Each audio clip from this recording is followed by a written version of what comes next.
All right, Mr. Tom, we got to talk about peppers. Love them. I know you love to talk about peppers. Oh, yeah, I do. All right, so where you want to start? Well, just talk about varieties. Okay, let's do that. One catalog has 80 different varieties of peppers. And that's not all inclusive. It contains there's a lot more peppers than just that one catalog. Okay. Anywhere from bell peppers to ornamental peppers that grows these little tiny little purple peppers. But in ornamental peppers, all peppers are edible. Okay.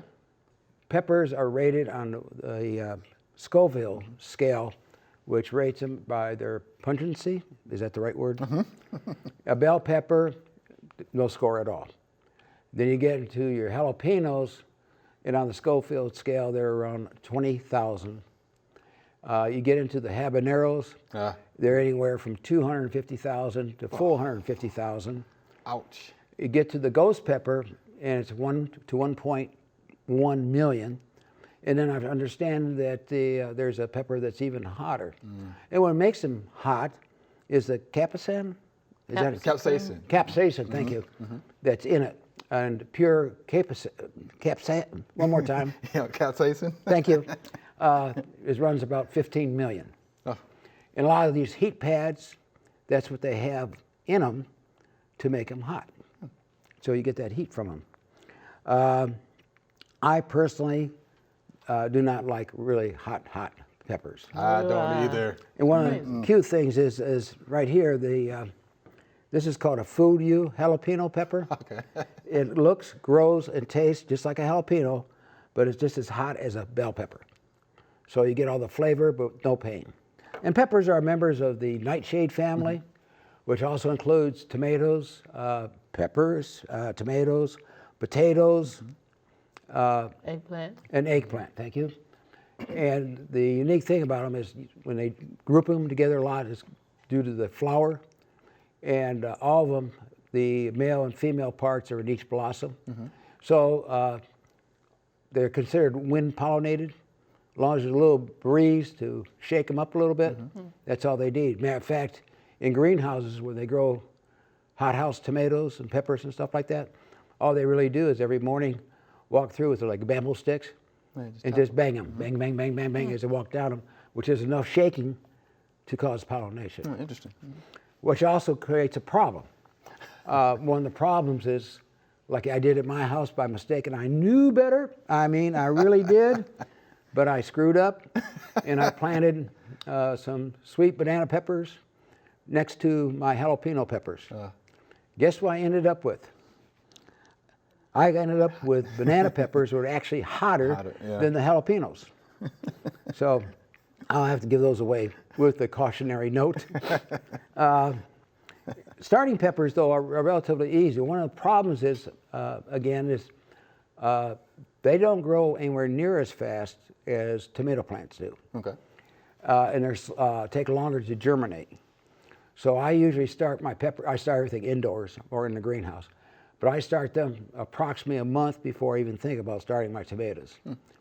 And the tomatoes, from the time I start the seeds to the time they're ready to go in the garden, is less than 6 weeks. Peppers, probably about 2 months.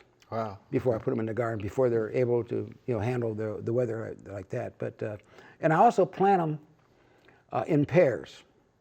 I'll plant 2 of them about that far apart, and then a space of 18 inches. Then I plant 2 more, and then I plant 2 more, and 2 more in pairs. And the reason for that is the foliage of one plant helps protect the peppers of the adjacent plant when the sun is like rising in the east, and then it reverses on the west side. And it helped prevent one problem. I've still got a little bit of damage from it, but this right here is sun scalding. And that's because the sun got exposed, or the pepper got exposed directly to the sun. This one here got damaged because it was touching the ground, and the little critters that live in the ground got to it. And of course, this is what you're looking for. Oh yeah, it looks good. Looks good. And by the way, tell me this, are those still edible? Yes, they are actually. What you would do, or I would do, is I would cut out the bad part of it. In this case, the sun scalding, and then cut it up in pieces. Same thing with this one, cut it up, and then put them in one of those self-sealing bags, squeeze the air out of it, and zip it closed. And by reducing the amount of air in there, they just seem to last longer. They need, like most vegetables, at least 6 hours of daylight. You need to stake them with bamboo sticks or something, because when it gets heavy, hopefully it will get heavy with peppers, the plants are kind of brittle. If you get 3 or 4 peppers on the stem, it'll break off. Okay. And I've seen people use cages. You can. With their peppers. Those little for that purpose. cone-shaped cages that are ridiculous for use on tomatoes, but they work good for peppers because they do support it. Okay. As far as I know, that's about the only use for them. Okay. Watering, they like moderate watering, just like most vegetables. They like a damp soil, not soggy, but damp. And by having it damp, constantly damp, you prevent a lot of problems, like blossom end rot and a few other things. Okay. They like the source of water there, and when you want to water at the drip line all the way out. A balanced fertilizer, like 10-10, 10-10-10, 13-13-13, 15-15-15. Sure. Which again is good for most vegetables, but not all vegetables. So when's a good time to pick them? Actually, and that's a good point. When they start turning red, they get sweeter. This is like especially on bell peppers. And by the way, on scalding, some bell peppers are about the only pepper that is affected by sun scalding. Okay. Okay. But there's a fine point when the tomatoes were solid red and they get mushy.